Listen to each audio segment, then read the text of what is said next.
하나님 말씀 보시겠습니다. 하나님 말씀은 고린도후서 6장 11절부터 7장 1절까지 말씀입니다. 고린도인들이여, 너희를 향하여 우리의 입이 열리고 우리의 마음이 넓어졌으니 너희가 우리 안에서 좁아진 것이 아니라 오직 너희 심정에서 좁아진 것이니라. 내가 자녀에게 말하듯 하노니 보답하는 것으로 너희도 마음을 넓히라. 너희는 믿지 않는 자와 멍에를 함께 매지 말라. 의와 불법이 어찌 함께하며 빛과 어둠이 어찌 사귀며 그리스도와 벨리알이 어찌 조화되며 믿는 자와 믿지 않는 자가 어찌 상관하며 하나님의 성전과 우상이 어찌 일치가 되리요.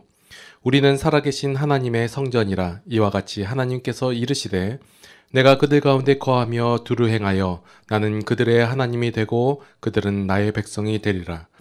그러므로 너희는 그들 중에서 나와서 따로 있고 부정한 것을 만지지 말라. 내가 너희를 영접하여 너희에게 아버지가 되고 너희는 내게 자녀가 되리라. 전능하신 주의 말씀이니라 하셨느니라. 그런즉 사랑하는 자들아, 이 약속을 가진 우리는 하나님을 두려워하는 가운데서 거룩함을 온전히 이루어 육과 영의 온갖 더러운 것에서 자신을 깨끗하게 하자. 아멘. 자, 오늘 말씀을 보시면 여러 개 좀 걸리는 내용들이 있습니다.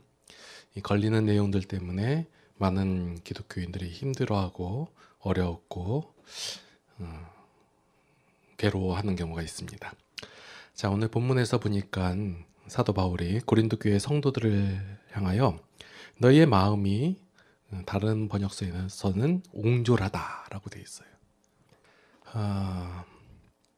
이 사도 바울을 세상의 가치로 판단하여서 적대시하고 있는 이들에게 너희가 아직까지 편견이 있고 여전히 세상의 가치를 가지고 하나님을 또 사도들을 바라보고 있다라고 말하고 있는 것이에요. 계속해서 제가 설교 가운데서 말씀드리는 것이 이제 세상의 가치와 하나님적 가치의 차이점을 말씀을 드리고 있어요. 원래 알고 있던 세상의 가치를 가지고 기독교 세계관에 그대로 갖고 와서 그것을 적용시키면 대상의 차이가 있지 그 근본적인 본질과 원리와 가치는 변함이 없다라는 거예요. 그렇게 기독교를 바라보고 성도를 바라보고 하나님을 바라보게 되면 참 신앙이 힘들고 어려워진다라고 말씀을 드리고 있습니다.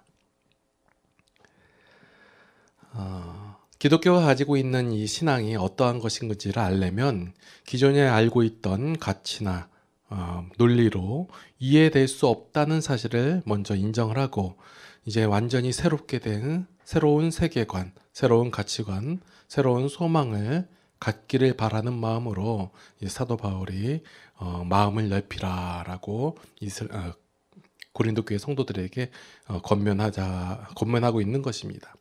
이 마음을 넓히라라는 것은 그냥 넉넉하게 마음을 가지라라는 것이 아니에요. 그럼 마음을 넓히라고 했더니 이래도 좋고 저래도 좋고 그냥 허허허 하고 살아라, 이런 뜻도 아니에요. 자, 만약에 죄인이 마음을 넓히면 어떻게 될까요? 죄인이 마음을 넓히면 의인이 될까요? 아니요, 죄인이 마음을 넓히면 그 마음 넓은 죄인이 되는 거예요. 그냥 죄의 마음만 더욱 커지게 되는 거예요. 죄인이 마음을 넓혔어요. 그 마음 넓힌 게 뭐예요? 다 죄의 마음이잖아요. 이제는 죄의 사고방식에서 벗어나 하나님적 사고방식을 가지고 가지라는 것이 이제 그것이 마음을 넓히라라는 표현이에요. 그럼 성도가 왜 마음을 넓혀야 할까요? 그냥 마음 안 넓힌 채 그냥 살면 안 될까요? 이 성도가 가지고 있는 것이 훨씬 더 좋다라는 것을 빨리 깨달아 알아서 분별하라. 이것이 마음을 넓히라는 거예요. 자, 한번 묻겠습니다. 자, 어떤 말이 맞는지 한번 살펴보세요.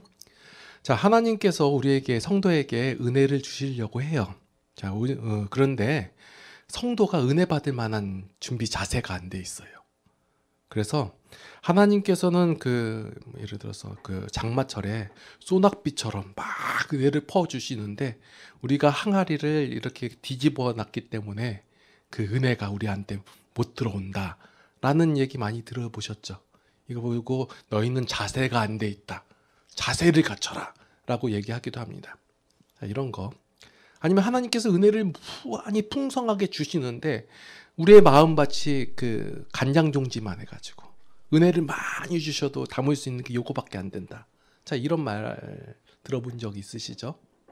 예, 또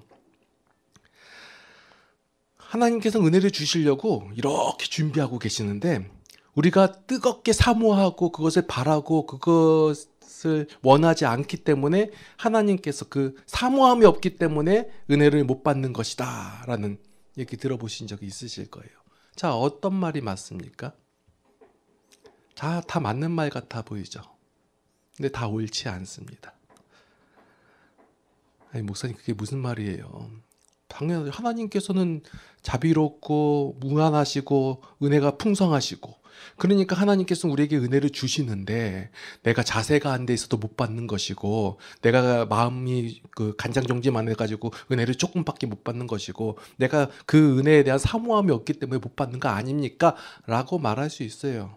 그 세상적 가치관과 세상적 원리로 따지면 그 말은 맞는 말이에요. 세상에서도 그렇잖아요. 누가 무엇인가 주려고 하는데 열정이 있어야 되고 뭔가 준비가 되어 있어야 되고 그래야지 그것을 얻어낼 수 있고 쟁취할 수 있고 내 것으로 만들 수 있잖아요. 근데 기독교적 가치관, 기독교적 사고관에서는 그렇게 옳지 않다라는 거예요. 하나님께서는 지금까지 하나님의 역사하심, 하나님의 일하신 가운데서 인간에게 어떠한 조건을 제시하거나 아니면 자격 혹은 준비됨을 논하신 적이 없으세요. 여러분들 구약을 한번 잘 살펴보세요. 하나님께서 준비된 자를 쓰시던가요? 그래서 우리가 구약을 좀 읽어야 돼요. 하나님께서는 준비된 자를 쓰신 적이 없으세요. 마음밭이 열린 자를 쓰셨나요? 여러분들 나중에 제가 사사기 강해를 할 텐데 사사기 내용을 보면요, 다 사사들이 다 거지 같아요. 그런 사람들을 하나님께서 일하셔서 쓰시고 사용하시고 은혜를 더하여 주신단 말이에요. 하나님께서 하나님의 일, 하나님의 역사하심을 행하실 때 하나님께서 그 우리의 어떤 자격이나 조건 이런 것을 제시하신 적이 없으신다는 거예요.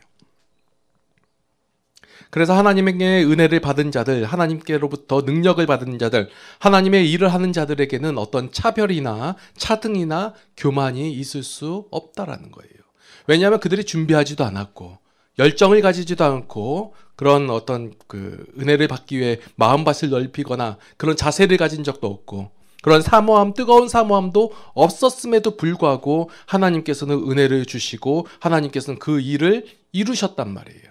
그 하나님께서 이루셨다는 사실을 알기 때문에 그 은혜 받음에 대해서 어떤 차별이나 차등이 있을 수 없고 또한 그 일을 행한 당사자, 그 하나님의 일을 행할 때 쓰임을 받은 그 사람은 교만할 수가 없다라는 거예요. 우리는 은혜 때문에 삽니다. 은혜로 인하여 삽니다라고 얘기를 하면서 정작 우리가 그 은혜를 잘못 사용하고 잘못 적용할 때가 많다라는 거예요. 하나님께서 사용하신 역사하신 그 사실을 가만히 살펴보면 은혜 받은 자들의 어떤 그 상태나 노력이나 마음가짐에 따라 하나님께서 은혜를 주어진 것이 아니다라는 거예요. 로마서 5장을 한번 살펴볼게요. 로마서 5장 말씀에 보면요, 여러분들 잘 아는 말씀 있어요. 5장 8절에 우리가 아직 죄인 되었을 때 그리스도께서 우리를 위하여 죽으심으로 하나님께서 우리에 대한 자기 사랑을 확증하셨느니라. 10절 말씀, 곧 우리가 원수 되었을 때 그의 아들의 죽으심으로 말미암아 하나님과 화목하게 되었은즉 화목하게 된 자로서는 더욱 그의 살아나심으로 말미암아 구원을 받을 것이니라. 우리가 언제 구원을 받았고 언제 하나님의 사역에 동참되었나요? 우리가 아직 죄인 되었을 때. 죄인은 하나님을 바라볼 수도 하나님의 것을 생각할 수도 하나님의 것을 나타낼 수도 없는 존재예요. 바라보지도 않고 생각하지도 않고 추구하지도 않고 사모하지도 않았단 말이에요. 그런데 그때 하나님께서 우리를 구원하시고 성도 삼아주시고 하나님의 자녀 삼아주셨단 말이에요. 그러하기 때문에 그 일에 동참되어서 그 하나님으로 말미암아 되어진 일이에요. 그 사실을 누구보다 잘 아는 사람들은 그 하나님의 일에 동참된 사람들일 거예요. 그러하기 때문에 그 사람에게는 교만이 있을 수 없고 그들은 겸손할 수밖에 없다라는 거예요. 제가 겸손에 대해서 한번 말씀드린 적이 있죠. 겸손은 자기를 낮추고 자기를 아닙니다. 뭐 이런 걸 다 이렇게 얘기한 것이 아니라 겸손이라는 것은 자신의 상태를 바로 아는 것을 겸손이라고 말했어요. 그래서 우리 인간들 사이에서, 우리 성도들 사이에서는 겸손이란 단어를 사용할 수가 없다라고 말씀드린 적이 있을 거예요. 왜냐하면 겸손이라는 것은 자기를 낮추는 건데 이미 우리는 낮은 자들이에요.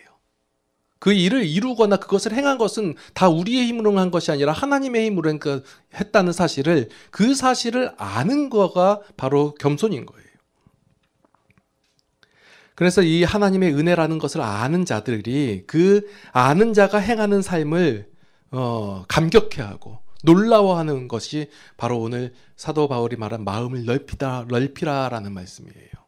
여러분들에게 마음을 넓히라라고 말씀을 드리는 것은 그냥 마음밭을 해가지고 넓혀서 그 허허허 하고 살아라 그런 얘기가 아니라 하나님의 은혜를 바로 알아라, 분별하라 그 얘기예요. 그래야 여러분 삶 속에서 행하신 하나님의 역사하심을 바라보게 되고 그 하나님을 감격하게 되고 그리고 놀라워하게 되는 것, 이것이 마음을 넓힌다라는 거예요. 그 다음에 이어진 말씀이 무엇이냐면, 자, 오늘 보니까 많이 걸리는 말씀이죠. 14절 말씀. 너희는 믿지 않는 자와 멍에를 함께 매지 말라. 멍에가 뭐냐면 이게 소 끌 때 이제 그 매는 거 있잖아요. 그걸 이제 소가 보면 두 마리 있으면 같이 이렇게 매어가지고 일회하고 가가지고 밥 갈 때 쓰는 거예요. 그래서 우리가 이 말씀 때문에 많이 적용되는 게 뭐냐면 결혼할 때 안 믿는 사람하고 하지 마라. 기독교인하고 해라. 자, 그럼 갈등이 되죠. 어떤 갈등이에요? 남자들은 모르는데 여자들은 갈등이 많아요. 자매님들. 왜냐하면 형제들이 별로 없어요. 어디에 가나 형제들이 별로 없어. 그러니까 그 중에서 골라야 되는데 다 좀 그래 보여요. 특히 그 최근에 믿으신 분들은 형제님들은 참 괜찮은데 어렸을 때부터 믿으신 형제님들은 참 좀 그래요. 좀 없어 보이고 모자라 보이고. 그 중에서 이제 또 골라야 되는데 참 그래요. 근데 좀 눈을 좀 딴 데로 좀 돌리면 안 믿는, 교회를 안 나오지만 참 성품도 좋고 착하고 능력도 있고 게다가 잘생기고 이런 형제님들 많잖아요. 이런 형제님들하고 좀 사귀고 좀 결혼을 하려고 하다 보면 또 이 말씀이 나오는 거예요. 믿지 않는 자와 명예를 같이 하지 말라. 하나님의 말씀이 이렇게 되지 않냐 하면서 주변의 반대가 심하단 말이에요. 이 말씀이에요.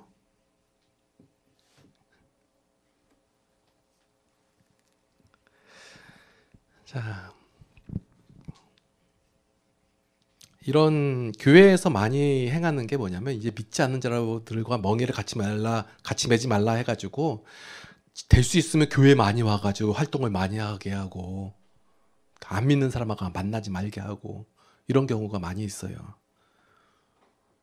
그래서 월, 화, 수, 목, 금, 토, 일 매주 교회 일을 만들어가지고 그렇게 계속 해야지만이, 그래야지 성도들이 안 믿는 사람들에게 그 유혹에 안 넘어가고 그냥 교회 안에서 이렇게 살게 하고. 제가 옛날에 이런 생각을 한 적이 있어요. 어리석은 생각. 도시 하나 전체를 기독교, 그러니까 홀리시티를 만들어서, 자, 예를 들어서 어떤 가게 하시는 분도 우리 교회 집사님, 세탁소도 우리 교회 성도님, 다 우리 교회 집사님들 해가지고 크리스천 시티를 만들면 그 도시에 사는 사람들은 다 같은 교회 다니는 사람들이니까 도둑도 없을 것이고 강도도 없을 것이고 얼마나 행복할까. 하나님께서 원하시는 교회가 그런 교회일까요? 제가 지난번에 말씀 고린도전서 5장 10절 말씀 한번 살펴볼게요.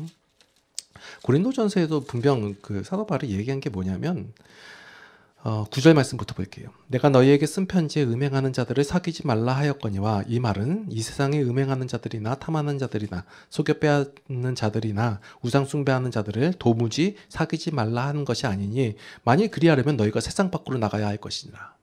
뭐 그렇게 만드는 게 뭐예요? 세상 밖으로 나가겠다는 얘기 아니에요. 그런데 오늘 그 고린도전서에도 사도 바울은 얘기하기를 그렇게 하려면 뭐 세상 밖으로 나가야 되지 않겠느냐. 이 말은 뭐예요? 니들끼리 해가지고 니들끼리 행복하게 사는 것이 그것이 아니다라고 말하는 거예요.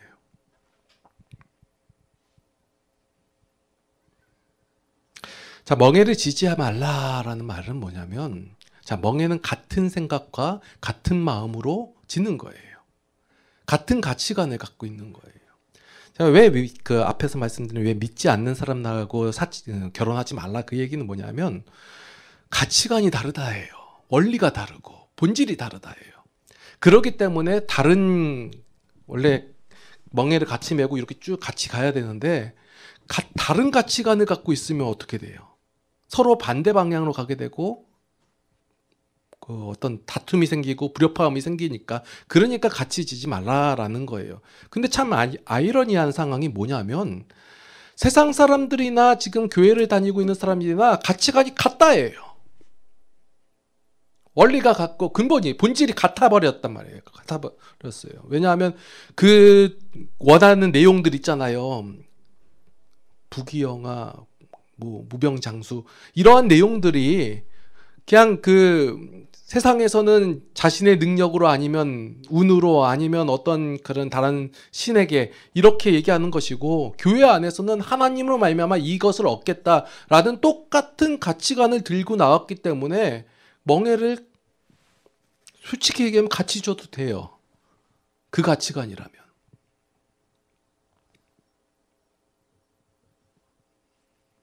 믿는 자나 안 믿는 자나 같은 가치관과 원리를 가지고 있다는 이 사실이 아이러니한 상황이에요. 사도 바울이 얘기한 멍에를 같이 지지 말라라는 것은 어떤 그 가치관이 다르면 어떤 불편하기 때문에 멍에를 같이 지지 말라는 것이지 다른 방향성을 갖고 있으면 힘을 낼 수 없기 때문에 그런 거예요.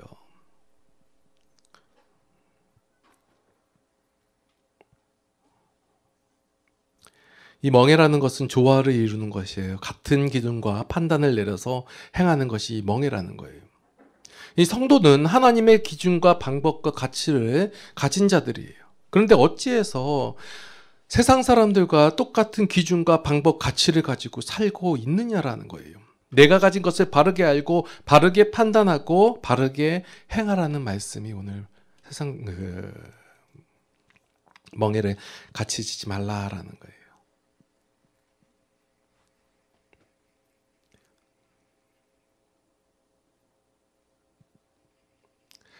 자, 우리는 세상 사람들과 동일한 세상에서 같은 공간에서 같은 시간 가운데에서 살아가는 거예요. 그런데 너는 교회 안 다니는 사람, 안 믿는 사람 이렇게 서로 그 상종 안 하고 살아가나요? 아니요. 서로 어울리면서 살아가는 거예요.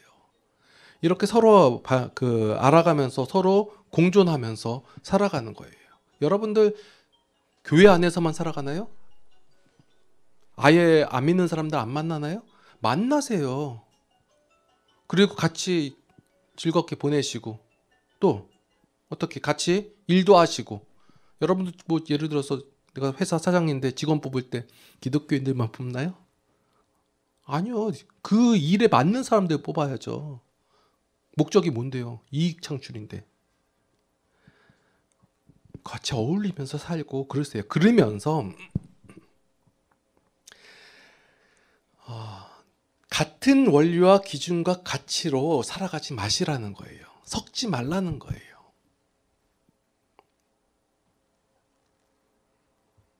이 성도는 하나님의 약속을 가진 자들이라고 오늘 7장 1절에 보니까 나오죠. 이 약속을 가진 우리는 이라고 기록되어 있어요. 어떤 약속이에요? 바로 앞절에 나온 너에게 아버지가 되고 너희는 내게 자녀가 되고 나는 내 하나님이 되고 너희는 내 백성이 되고 이런 거예요. 이 약속이에요. 하나님의 백성에게 어떠한 조건도 어떠한 모양도 어떠한 각오도 요구하지 않은 채 하나님께서 일방적으로 우리에게 은혜를 베푸사 우리를 하나님의 백성, 하나님의 자녀로 삼으신 그 약속 선포하심이에요. 이것을 가진 자들이라는 거예요. 하나님의 백성에게 하나님적 가치를 부여해 주시고 구별하셨다 이거예요. 이것을 구별했다라는 말이 거룩하게 하셨다라는 말씀이거든요. 거룩하게 하셨다라는 거예요. 할 것이다가 아니라 하셨다예요. 그런데 우리가 하나님의 성도가 하나님의 백성, 그 성도가 되었음에도 불구하고 이 성도됨이 무엇인지를 몰라서 이 하나님의 의를 가졌음에도 불구하고 불법과 함께 행하고 있고 빛이 되었음에도 불구하고 어두움과 사귀고 있으며 하나님의 성전임에도 불구하고 우상을 섬기고 있다라는 거예요. 이렇게 행하고 있으면서도 전혀 내가 하나님을 섬기고 있지 어찌 내가 벨리알을 섬기고 있냐, 우상을 섬기고 있냐 말하고 있는 것이 현실이라는 거예요. 여전히 죄의 기준과 가치와 원리 그것을 가지고 동일한 모습을 가지고 하나님을 섬기고 있다라는 거예요. 그러면서 내가 어찌 나는 다르다라는 그 얘기를 하고 있는 거예요.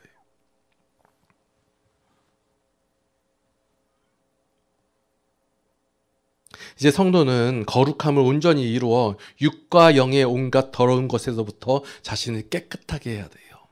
이 깨끗하게 하니까 자꾸 수행을 해가지고 하고 안 좋은 거 먹지 말고 그 채식을 하고 뭐 그래라 그리고 막 돌을 닦아라 그 얘기가 아니에요.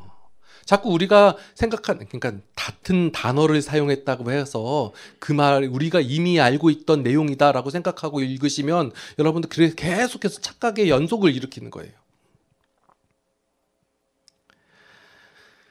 이 거룩함의 뜻이 뭐예요? 구별됐다라는 거잖아요. 구별한 거예요. 구분을 하고 분별을 하라는 거예요. 여러분들에게 어떠한 모습 요구하는 게 아니라 하나님께서 어떠한 마음과 심정을 가지고 행하시고 계시는지를 그걸 분별하라는 거예요. 구분하시고. 그러면 여러분들이 그 하나님의 가치를 알게 되고 깨닫게 되고 그 원리가 무엇인지를 알게 된다는 거예요. 그러면 그렇게 행할 수 있는 자니까 행하라라는 거예요. 할 수 없는 자들에게 이렇게 행하라는 것이 아니라 할 수 있는 자들에게 행하는 것이 좋지 않겠느냐라고 권면하고 있는 거예요. 성경은 여러분들에게 짐을 지우는 것이 아니에요. 그런데 이 내용을 세상적 가치와 기준으로 읽으면 다 짐이에요. 왼손이 하는 일이 오른손인가요? 오른손이 하는 일을 왼손이 모르게 하고 오리를 가져가면 심리를 가지고 겉옷을 달라면 속옷을 내주고 오른뺨을 때리면 왼뺨도 돌려대고 그래라 해보면 벌써 짐이에요. 그죠? 근데 성경은 뭘 얘기하는 거예요? 너가 충분히 그렇게 할 수 있는 자가 되었고 그렇게 행하는 자 아니냐. 그러니 그 하나님의 심정으로 행하라. 자, 여러분들 세상적 가치와 기준으로는 여러분들에게 어떤 노력이나 아니면 행함이 있었을 때 어떤 보상이 주어지지 않는다. 보상이 주어지지 않는다고 하면 이 행함을 세상 사람의 가치와 기준으로서는 할 수 없다예요. 그런데 성도는 이 보상이 이미 이루어졌다라고 해요. 이루어졌으니까 이렇게 행하는 것이 옳지 않겠느냐라고 말하는 거예요. 이 약속이 이루어진 자들이라는 거예요. 너희가 이렇게 행하면 하나님의 백성이 되어서 하나님께서 이 좋은 것들을 다 더하여 주실 거야 라고 말하는 것이 성경이 아니라 너희에게 하나님께서 은혜를 주셨다예요. 그 은혜로 말미암아 너희가 하나님의 백성이 되었다. 그런데 너희가 성도가 되었음에도 불구하고 여전히 그 전에 알고 있던 기준과 가치를 가지고 사니 얼마나 힘드냐. 그러니까 이렇게 이제 힘들게 살지 말고 하나님께서 어떠한 마음과 심정과 가치를 가지고 우리를 대하셨으며 어떠한 일을 행하시는지를 너희는 이제 분별하라라는 거예요. 구분하고.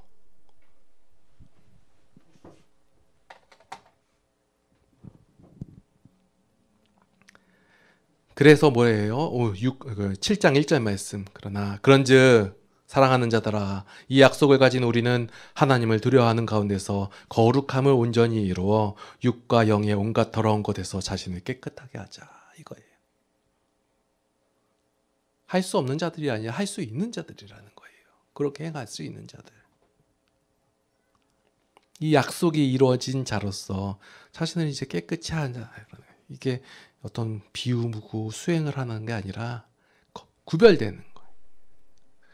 저들은 할 수 없어요. 보상이 없는데 어떻게 해요? 저들은 그 하나님의 심정을 행할 수 없어요. 그러나 우리는 하나님의 심정이 있는 자들이에요. 물론 우리의 이 싸움에서 날마다 넘어지고 쓰러질 때가 많을 거예요. 그렇죠? 저도 그렇고. 그런데 우리가 이 약속을 믿고 가는 거예요. 하나님께서 세우셨다. 하나님께서 일하셨다. 이 인정의 싸움을 하는 거예요. 나는 할 수 없어요. 왜냐하면 할 수 없는 자들이에요. 그러나 하나님께서 하셨다예요. 하시고 계시고 하실 것이고 그 하나님을 믿음 가운데 살아가는 자들이 믿는 자들이에요. 다른 어떤 것을 믿는 게 아니에요. 우리가 하나님 믿습니다. 어떻게 해요? 내년에 무엇을 이룰 수 있게, 돈을 많이 벌 수 있게, 아니면 어떤 그 사업을 크게 할 수 있게, 아니면 어떤 건강하게 해달라고. 하나님 이것을 믿습니다가 아니라 하나님께서 나를 하나님의 백성 삼아 주셨고 고린도 후서의 주제인 그 화목하게 하는 직분을 주셨다. 하나님과 화목하게 되고 세상과 화목하게 되는 그 직책을 가진 자로서 충분히 살아갈 수 있게끔 하나님께서 하셨다. 하나님께서 힘도 주시고 능력도 주시고 만들어 주시고 이제 너희에게 이렇게 사는 것이 좋지 않겠느냐라고 권명하고 있는데 우리가 여전히 세상적 기준과 가치관을 가지고 분별하지 못하고 구분하지 못하고 살고 있으니 신앙이 힘듦이고 어려움이고 삶의 짐으로 된다는 거예요. 제가 말씀드리는 바가 뭐예요? 하나님을 알아서 그 하나님을 분별하고 구분하고 알자예요. 그러면 행하자. 기도하시겠습니다. 하나님의 은혜에 감사를 드립니다.